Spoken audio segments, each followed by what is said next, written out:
Wow, you guys really enjoyed part 2, and I could not be happier about that. So let's keep it going, shall we? In this series, it is my mission to explain the connection between a character's playable path and the path that they follow in lore. Because I don't believe that Hoyo does things for no reason. I believe that a character's lore path represents their faction affiliation, and the in-game path, or type as I like to refer to it as, represents an aspect of the character's life. For example, Kafka is a finality path nihility type character because the Stellar Run Hunters all follow the Aeon of Finality, and Kafka does not believe that free will truly exists. There is only destiny.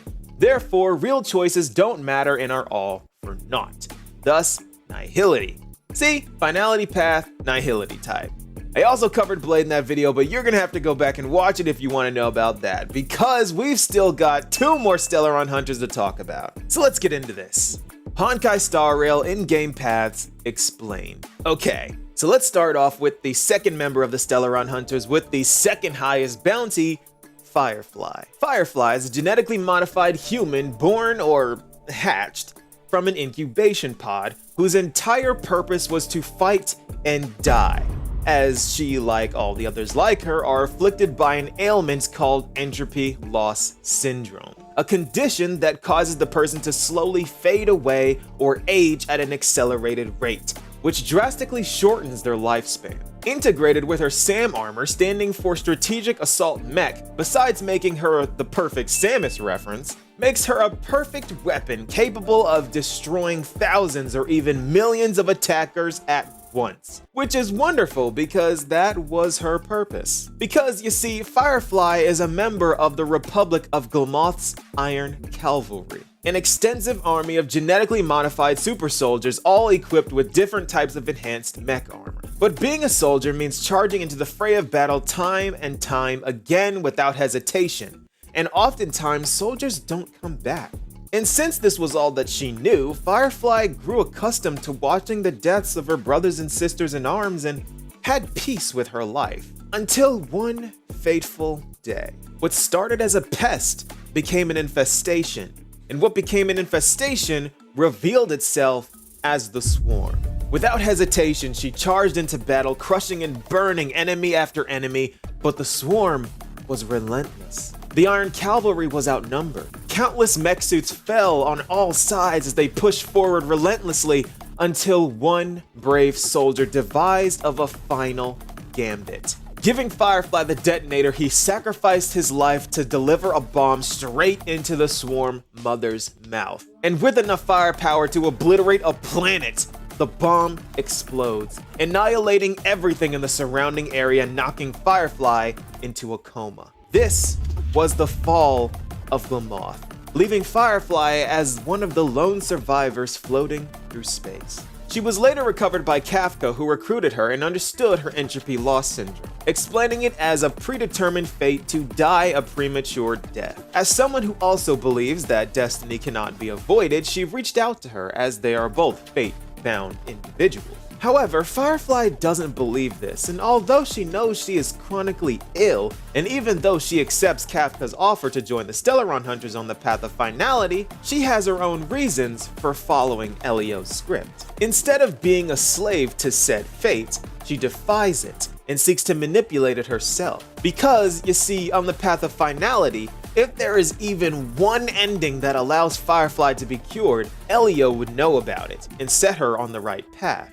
This is also rumored to be Elio's promise. On a side note, the finality often represents the new beginning, or a rebirth after the origin, or end as it's often called. And it is this rebirth that Firefly is looking for. But how does this explain her type? Why is she a destruction type character? Isn't nihility more fitting? She fought and lost a war, watched her people die, and now can't even avoid her eventual death. And I would say yes. But that's not how Firefly sees it. Nothing was in vain. Even this is how she gained her freedom to enjoy her life and become an individual instead of a faceless soldier. She is a destruction type character because her entire goal is to destroy that part of herself.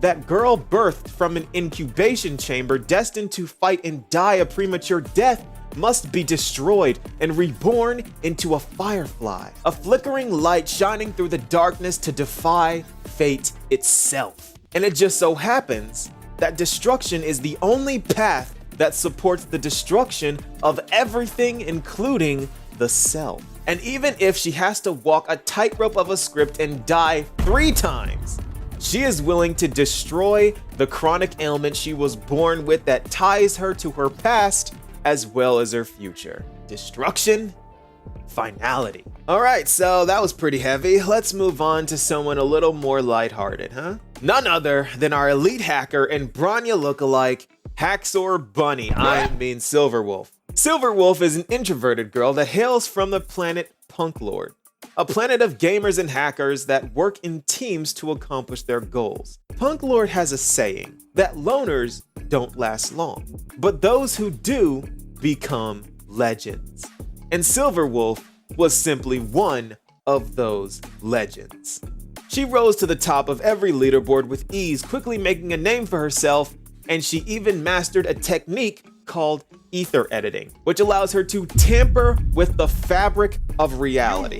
Yes, she taught herself how to hack life. And as someone who is obsessed with games, even for Punklord standards, she takes it one step further because she views her life itself as a game. Before long, she had achieved everything there was to achieve in Punklord, and she got bored. She beat her world. And what do you do when you beat World 1? It's time to move on to World 2, because it was then that she received an invitation from Elio, and it was her ticket out of World 1. And since then, who knows what world she's on now, because with a bounty of over 5 billion, you can only imagine what she's up to now. But how does this explain why she's on the path of finality? Well, you gotta understand that SIlver Wolf is obsessed with games and views her life as a game. So of course she would choose the path that allows her to choose the ending like an RPG. I would rule this out for any other character, but since SIlver Wolf tends to break the fourth wall, At this speed, too slow. This is double speed. I wouldn't put it past her. I'm not joking though. She sees life as a game and intends to live it that way, which is why she's a nihility type character. Think about it. For someone who can tamper with and change the fabric of reality on a whim, what value would they have in it? Or what value could they place in it? None. The only value anything has is the momentary challenge it provides for her.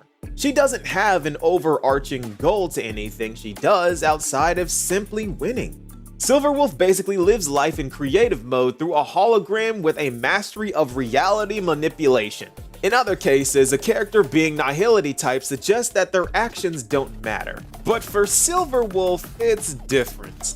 To her, life itself doesn't matter because of her actions. She's rigged it and is going to win in the end anyway. Following the path of finality just allows her to choose exactly how she wins. Nihility, finality. And that is the Stellaron Hunter's in-game paths explained. In the next video, I plan to talk about Aventurine and Topaz of my favorite faction, the IPC. But spoilers aside, let's go over things real quick. Looking back on this, Firefly and Blade are so similar. Both are afflicted with a chronic illness that they are attempting to cure through the destruction of the self. But for Kafka and SIlver Wolf, despite being both nihility, they are completely different. Kafka believes that her actions don't matter and she is a slave to destiny, and SIlver Wolf believes that life doesn't matter because of her actions and she gets to choose her destiny. Personally, I find it so fascinating that characters can have the same path and type and still be completely different. It really does all come down to the details. But what do you guys think? Be sure to let me know, and I'll see you all in the next video. Peace, y'all.